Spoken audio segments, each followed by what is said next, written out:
Did you know that 23% of people fall off after the first week of getting started towards their fitness journey, 64% after a month, and then only 9% actually reach their goal? The things I'm about to share with you, I think are huge. I honestly think it will be life-changing, and you will find that it's 3 months later and I'm literally almost to my goal. First thing I want to share with you, pick a start date, but I actually want you to start a week before that start date. When you first start getting into working out, it's like buying a new car. It's never been used before. If you step on the gas and squeal the tires out of the parking lot and just redline fit right away, you're gonna probably wreck the vehicle, right? So it's very similar to like when you start getting into working out. You know, even if you worked out before, if you stopped for a long time, I really do think it's crucial that you kind of sort of break in your body very slowly by starting a week prior, hitting all the muscle groups, and just taking it really slow. Every single workout, you don't even need to like push, obviously, the weights. The whole point is to not push the weight, go through the moves, and actually literally go through full range of motion versus just short little reps, you know, like you might do, shouldn't, but might do when you're lifting heavy. It's very crucial that when you're doing this, that you just go into each workout with the mindset of just, hey, you know, I'm just going through the moves, I'm getting my body warmed up, I'm getting my joints warmed up for what's about to come next week. It's very kind of like a relaxed approach, and it puts a little bit less pressure on yourself to just kind of like, oh my God, come in here and okay, what weights do I gotta lift? There's a lot of things that go through your head, right? When you first getting started, you're like, I gotta get my intensity up, I gotta lift those heavy weights, you know, and you put all this pressure on yourself, and that's how injuries happen, you know, because you come in, you haven't worked out in God knows how long, like maybe a month or two or a year, whatever it is, and then you just try to seriously, like the biggest weight you can lift, of course you're gonna get injured, right? This next one is gonna come as a shock to you, I'm sure. Photos and measurements.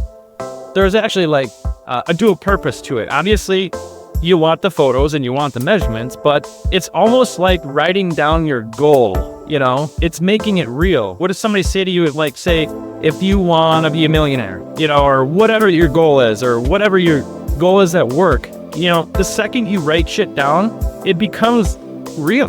It just feels different. You know, it actually kind of like feels like your tongue said, holy shit, I'm actually doing this, you know? So even if you did your measurements and your photos like maybe 2 months ago and you just kind of stopped working out and you're just like, okay, I'm just going to use those photos, I'm going to use those measurements. I don't think you should do that for the reasons mentioned. I think that if you just go into it and say, okay, here we go, I'm making a commitment to myself, I'm going to take some photos, and I'm doing this. I'm going to write down the measurements, and like I said, is when you do those things, it actually starts to feel a bit more real, and you kind of start almost getting anxiety a little bit because you're like, holy shit, I'm really doing this, I'm committing. You know, so don't just do the photos and measurements for the photos and measurements. Do it because it's a sort of way, it's like just committing, you know, and just making it real. So do that. I promise that, you know, you'll know what I'm talking about. Next thing I want to mention is doing a full body stretch after every single workout that you do. And you might roll your eyes and be like, I don't have time for that. The stretch routine that I'm talking about, it's a quick 2-minute, it gets every muscle group. What do you do before like you're about to like compete? Maybe you're a football player, maybe you got something going on to where you're gonna be moving, you know, or a game that you're gonna be playing like soccer, whatever it is. What do you do beforehand? You get your body warmed up, you stretch.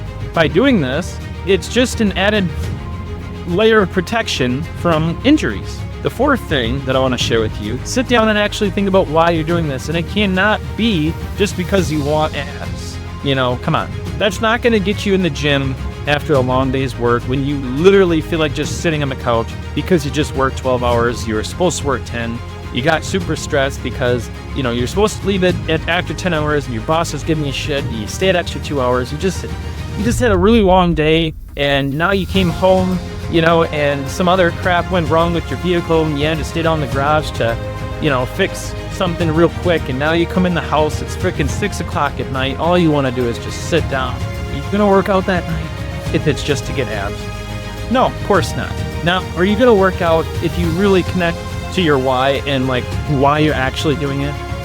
Well, those nights right there, those nights right there is your true test on whether or not you want this bad enough. So there is going to be things that come up and shit days you're going to experience to where you feel like it's a legitimate reason not to work out.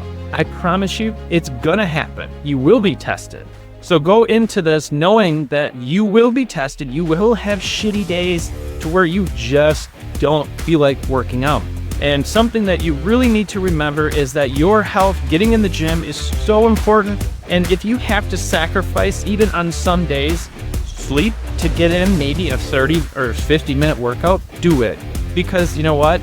That is going to benefit you so much more in the long run to stick to that commitment that you made at the beginning than losing that 30 or 50 minutes or an hour of sleep.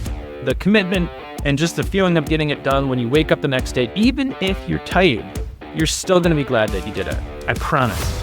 And this last one, it's my favorite, number 5.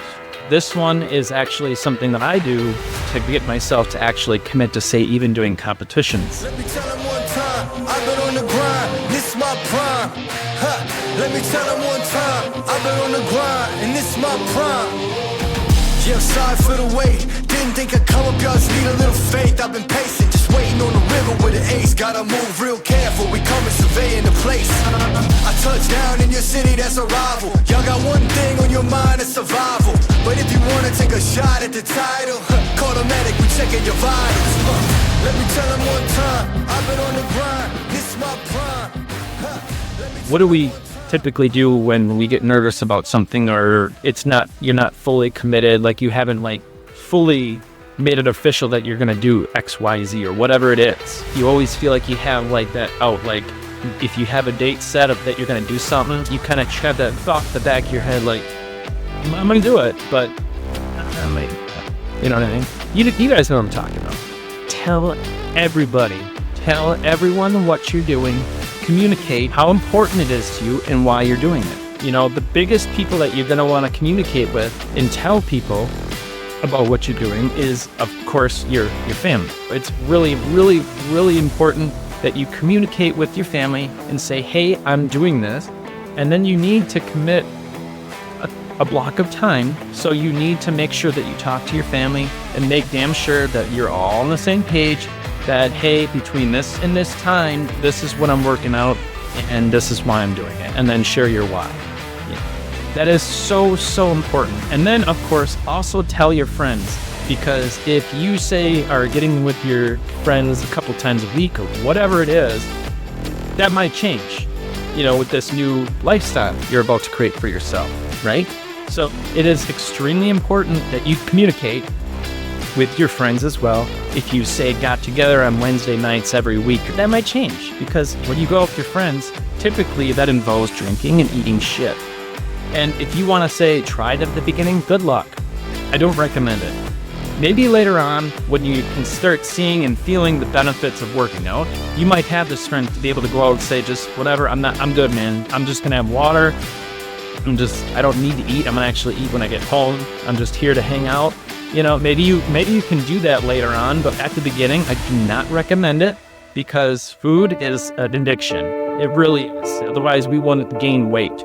You know, it's definitely absolutely 110% an addiction. So do everything in your power to, like I said, communicate, tell everybody what you're doing, you know, and tell them what your goals are. You know, maybe they'll check in with you and see how you're doing, which is good, because it's an accountability thing. If they reach out and you're not seeing results really, you're gonna be like, you know, I got to get this going. But don't use that also to put too much pressure on yourself.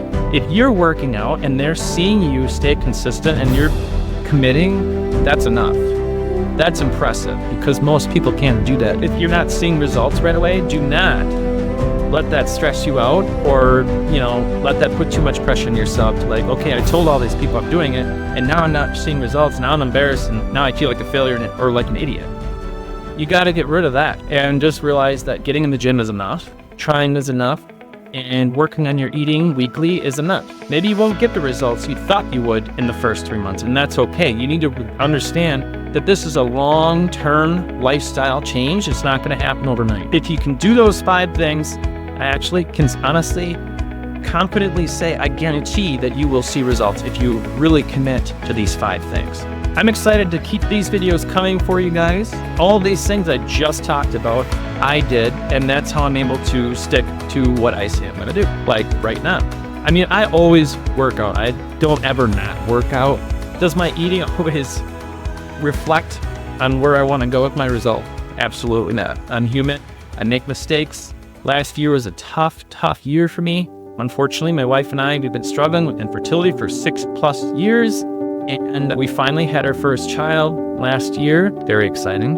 But we did a lot to get to that point, and we went through 3 IUIs and then a round of IVF, and then the first one worked. So we've been through a lot. I had a surgery and everything. It was hell. I mean, it was hell for a long time. We just had our kid last year, like I said, and then we finally have him, right, after 6+ years, and then we're all happy, and then he had to go to the NICU.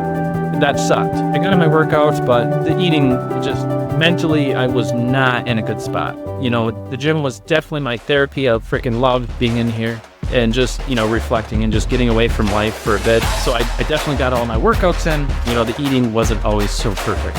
So that's all I got for you guys in this video. I'm excited to keep these videos rocking. I plan to share a video with you guys every single week, and I plan to also share my results. Till the next time, we'll talk to you guys later.